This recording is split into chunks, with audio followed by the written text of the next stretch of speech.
هر کسی که اگر در ماه مبارک رمضان دروغ گفتن قطع نکند، غیبت کردن قطع نکند، حقارت کردن قطع نکند، بر نسبت یک برادرش تهمت و گمانهای بد ترک نکند،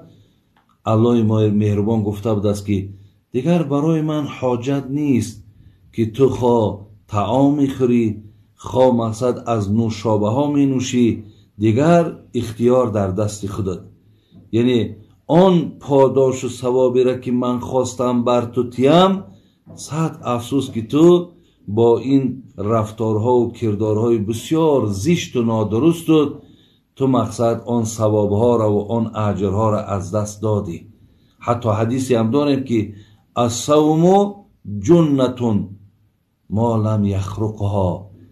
روزه سپر است مادامی که شما این سپر نشکنید.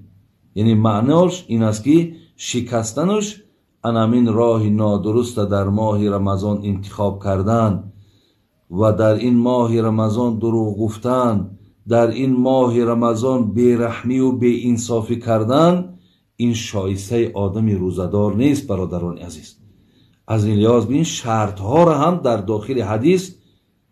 پیامبر نازنین گوش زد من داره که مبادای به این کارها دست نزنین که شما از این بسیار پاداش بزرگ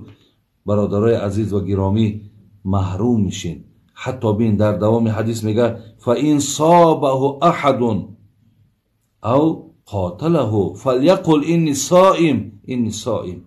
حتی چقدر عادی و ساده میگه اگر یک نفر شما را حقارت کند،